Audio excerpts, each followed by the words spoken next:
Herkese merhabalar. Tek malzeme kullanarak hem istenmeyen tüylerimizden hem de bu bölgelerdeki kararmalardan kurtuluyoruz. Yüzünüzdeki tüylü bölgeler, koltuk altı ve bikini bölgesi tüyleri ve buradaki kararmalar, kol ve bacaklardaki kıl tüy temizlenip yaz ayına ışıl ışıl girmiş olacağız. Tarifime geçmeden önce lütfen kanalıma abone olup bildirim çanını açmayı ve videomu beğenmeyi unutmayın. Teşekkürler. Bir su bardağı normal içme suyunu cezveme boşaltıyorum. Dolu dolu bir yemek kaşığı karbonat ekliyorum.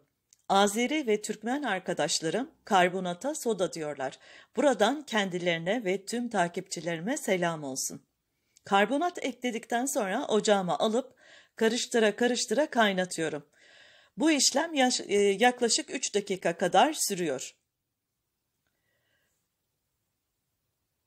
3 kez uyguladığınızda olumlu sonuçlar almaya başlayabilirsiniz arkadaşlar. Hazırladığımız bu karbonatlı su kıl ve tüy köklerine inerek köklerin zayıflamasını sağlar. Ciltteki kararmaları da giderir. Kaynadıktan sonra cam bir kabın içine aktarıp soğumasını bekliyorum. Bu arada Instagram hesabım Türkan Yellowstone takip ederseniz memnun olurum. Tüylerden temizlenmiş bölgelere ardı ardına 3 gece yatmadan önce sürüyorum ve sabah yıkıyorum. Yüzüme kulak çubuğu ile uyguluyorum. Diğer bölgelere de pamukla uyguluyorum. Bir hafta ara verip tekrar 3 defa uyguluyoruz. Sonra bir hafta ara, tekrar 3 gün uygulayın. Bu şekilde düzenli olarak uyguladığınızda kıl ve tüylerinizin zamanla kaybolduğunu gözlemlemiş olursunuz. 3 günden sonra arta kalan malzeme kullanılmaz. Yüzdeki tüylere uygulama yaparken fazla baskı uygulamayı nazikçe sürün. Kaş ortalarına ve kaşları aldıktan sonra bıyık bölgesinde temizledikten sonra bu bölgelere de bu kulak pamuğuyla sürebilirsiniz.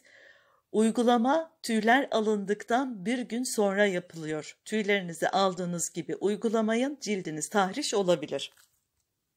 Evet, benim tarifim bugünlük bu kadar arkadaşlar. Her tarifimde belirttiğim gibi malzemelerden herhangi birine karşı hassasiyeti olanlar lütfen kullanmasınlar. Uygulama öncesi cildinizin küçük bir yerine bu malzemeden sürün ve 15 dakika kadar bekletin. Herhangi bir alerji belirtisi olmazsa kullanabilirsiniz.